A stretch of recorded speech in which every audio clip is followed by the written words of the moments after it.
everyone, welcome back to my channel. So today's video is all about stupid luxury fashion basically. So I'm going to share a couple of luxury items, shoes, bags, clothing that I personally find to be silly, useless, overpriced and not worth spending that amount of money on. If you are new to this channel, my name is Evelyn. Usually my channel is all about investment pieces, high quality items that you can truly value and cherish and that actually add value to your wardrobe and to your style. But obviously that rule does not apply to all luxury out there, right? If you are actually happen to be into that mindful, authentic, real approach on luxury fashion, make sure to subscribe. Also consider following me on Instagram for some shopping sprees, outfits, styling ideas, things like that. Before we get started, I just want to get a quick disclaimer out there because that's what you gotta do these days. This is just my personal little space in the internet where I feel free to share my personal opinion and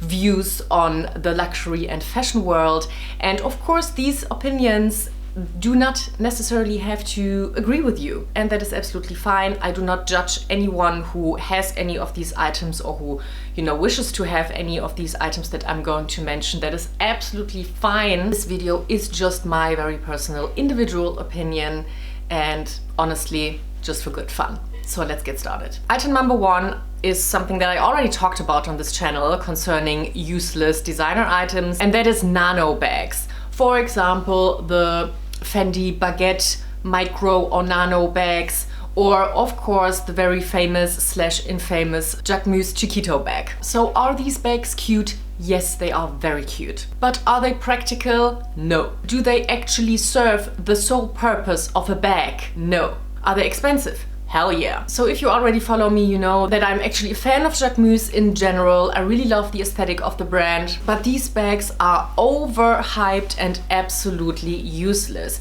If you have 600 euros to spend it on like a wallet on a chain or on a scarf or on a belt, something that you can actually get a ton wear out of and that adds something special and something unique or something, luxurious to your everyday outfits and that you can like literally combine with everything. That's what I would do.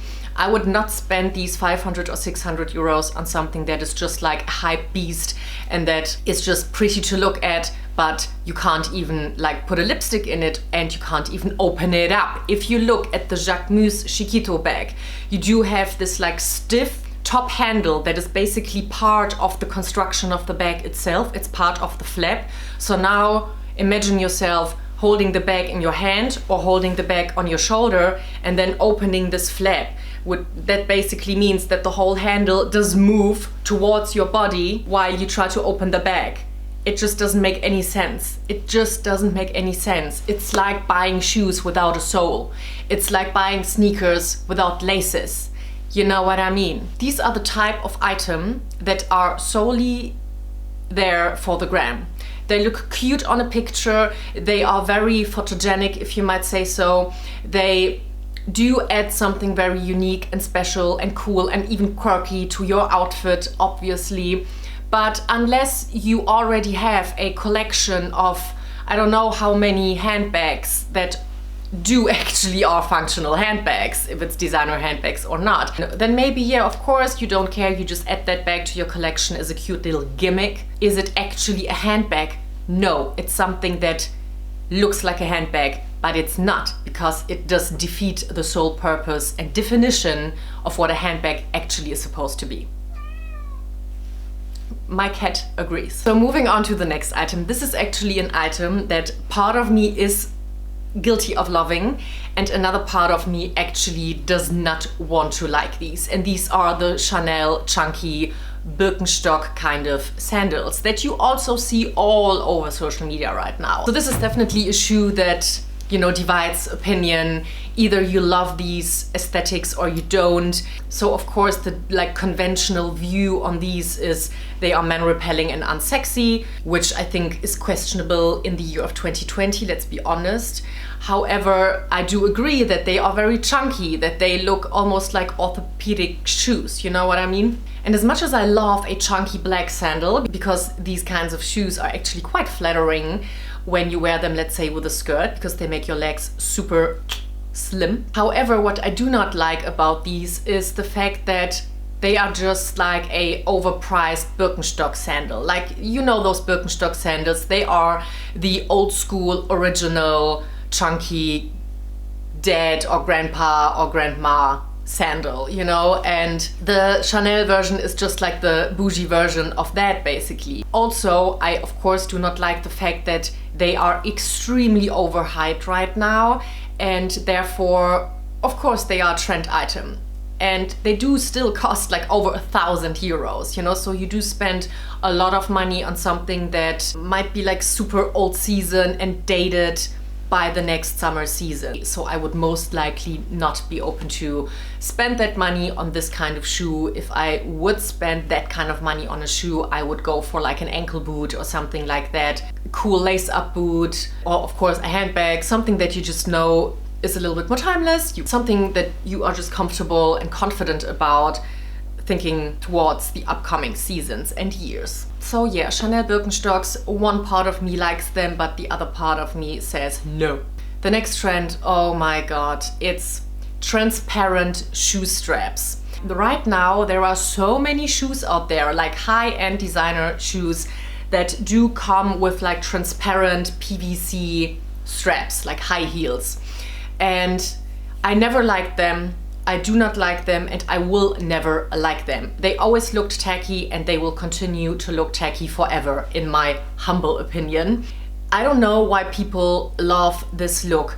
Whenever I see someone with these shoes, either if they're expensive or not, these shoes do not stretch, they do not adjust to the warmth or to the shape of your feet, which means that your toes get sweaty, they also get like crunched up in that shoe, and whenever I see someone wearing this kind of shoe, it always looks extremely uncomfortable, extremely painful, and as I said, very, very unattractive and tacky. I never was like a huge fan of the whole like Kardashian clan look to begin with. Maybe I was already too old when like the whole hype started with them, I don't know. So, but yeah, these shoes for me will always be a very try-hard shoe, and maybe I saw like one single person in my whole life wearing shoes like that actually looked kind of, you know, sassy, cool, sexy.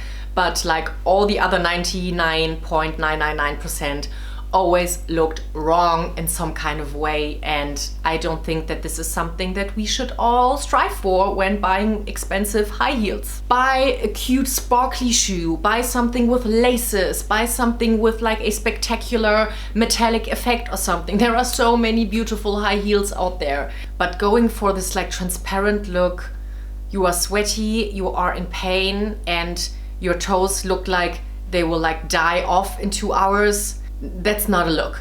And then last but not least, let's talk about the new Bottega Veneta. The new Bottega, I love the aesthetic, I love the new design approach. I really love to look at those items. I still frequently go to the boutiques and try out and take a look at the bags, try them on, you know, I love the colorways, but I think that like the hype is a little bit over, and it's also like overdone. For the past 1.5 years or maybe year, the new Bottega dominated social media, dominated all influencer looks. I actually also was guilty myself. I fell into the trap of the hype, and I bought myself the classic pouch, like the first pouch that came out in black, which I have already sold by now. But on the other hand, I also find that the way that they bring out new items instead of keeping the value with certain iconic items is kind of fast fashion-y to me. So if you think of the pouch, the original pouch came out, it was the hottest bag of the season, but before you could even like get your hands on one of these, then they already came out with the shoulder pouch, then they came out with the chain pouch, they came out with so many new designs in general that like added up, like the padded cassette and things like that. Now the padded cassette also comes with the chains, and the same goes with the shoes, you know. The lifespan of these shoes being like new and relevant is so short. It is so short that you feel that these items just feel dated and like, you know, old season so fast. I just find it to be very frustrating for the customer, you know. Then when it comes to functionality, don't even get me started on the functionality. I think that many of these bags and shoes are for the gram. They look good on a photo, they have a unique design to them, but are they actually practical for most of us? No, they are not. So I think the most practical bag from, like, out of all of them would probably be the classic padded cassette, which I think is a beautiful bag. So yeah, the new Bottega, it's something that I like to look at, but I would not buy anymore. And that is it for today's video, guys. I hope you enjoyed it. Please feel free to share items that you think are just, you know, bad decisions to buy in the comments down below. Also, of course, all of us make shopping mistakes. I already talked about my personal shopping mistakes here on my channel many times before. I'm not perfect with my choices. I actually bought quite a couple of items in the past year that I have already sold, and they were very pricey. So it happens to all of us, and we are all human, and that is absolutely fine. So I thank you so much for watching, and I'll see you in the next video. Bye!